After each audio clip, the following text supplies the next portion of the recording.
आज हर व्यक्ति आयुर्वेदा को अपना रहा है क्योंकि कई बीमारियों का इलाज एलोपैथी में भी नहीं है। अगर हम बात करें भगंदर की, तो भगंदर एक ऐसी बीमारी है जिसमें एलोपैथी भी नाकाम रहा है इसका इलाज करने के लिए। आयुर्वेद के माध्यम से हम आपको रोज़ तो जागरूक करते ही रहते हैं, जिसमें हमारे साथ होते हैं विश्व प्रसिद्ध आयुर्वेदा आचार्य डॉक्टर विकास गुप्ता और डॉक्टर रजनी गुप्ता, जो संध्या मेडिसिटी के माध्यम से आयुर्वेदा के माध्यम से लाखों मरीजों को अभी तक ठीक कर चुके हैं। आज हम बात करेंगे भगंदर पर। भगंदर क्या है और भगंदर का पूर्ण इलाज क्या है, इसकी हमें पूरी जानकारी देंगे डॉक्टर विकास गुप्ता। डॉक्टर विकास गुप्ता, जैसे कि हम बात कर रहे हैं एलोपैथी और आयुर्वेदा की, तो भगंदर एक ऐसी बीमारी है जिसका एलोपैथी में भी इलाज नहीं है, तो आयुर्वेदा में या कहीं की संध्या मेडिसिटी में उसका किस प्रकार इलाज किया जाता है? नमस्कार सब दर्शकों को, मैं doctor Vikas Gupta, senior Ayurveda allopathic surgeon. आज तक मैंने अपने जीवन काल में करीबन 9000 से ज़्यादा सर्जरीज करी हैं, जिनका सक्सेस रेट 98% तक, जो एक्चुअली में WHO कहता है, एम्स कहता है, उसका रियल लाइफ एक्सपीरियंस मैंने खुद किया। High atrial fistula, lower atrial fistula, transsphincteric fistula, horseshoe shape fistula, ये जो भगंदर की अगर हम बात करें, इसको हम कहते हैं कि एक ऐसी बीमारी जिसको एलोपैथिक डॉक्टर्स भी कहते हैं कि क्षारसूत्र इसका बेस्ट ट्रीटमेंट और बेस्ट रिजल्ट आउटकम लाने वाली चिकित्सा है। क्यों? क्योंकि हमने ये रिसर्च के अंदर प्रूवन किया, जो WHO ने ऑलरेडी करी है, एम्स ने करी है, कि जब हम मॉडर्न सर्जरी फिस्टुलेक्टमी करते हैं, फिस्टुलेक्टमी करने के बाद एक बहुत बड़ा हिस्सा गुदा मार्ग के आसपास का काट के निकाल दिया जाता है और उसके अंदर कहीं पर भी थोड़ा सा भी लेजन रह गया, पस पॉकेट रह गई, और दूसरा ये जो फिस्टुला है, इसका नेचर ही है, ये रिकरेंट होती है, बार बार होती है। इस स्थिति के अंदर जो क्षारसूत्र, जिसके अंदर 21 भावना या 28 भावना वाला क्षारसूत्र होता है, 21 भावना या 28 भावना वाला क्षारसूत्र होता है, वह अपने आप में उस पूरे ट्रैक को जड़ समेत काट काट के निकाल देता है।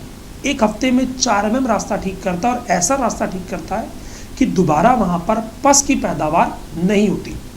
इससे फ़ायदा ये रहता है कि एक तो मरीज़ की रिकवरी बहुत अच्छी होती है। एलोपैथी और आयुर्वेदा का अगर मैं कंपैरिजन करूँ, तो एलोपैथी में पेशेंट को एडमिट रहना पड़ेगा, लॉन्ग स्टैंडिंगली उसको बेड रेस्ट की ज़रूरत पड़ेगी, डेली ड्रेसिंग की ज़रूरत पड़ेगी, पेन किलर्स की आवश्यकता पड़ेगी, एंटीबायोटिक्स की आवश्यकता पड़ेगी। इसके कंपैरिजन में क्षारसूत्र सर्जरी बड़ी आसानी से हो जाती है, ईजिली हो जाती है, और मैंने अब लगभग अपनी ऑलमोस्ट सर्जरीज लोकल एनेस्थीसिया में करी, यानी स्पाइनल एनेस्थीसिया की भी जरूरत नहीं है।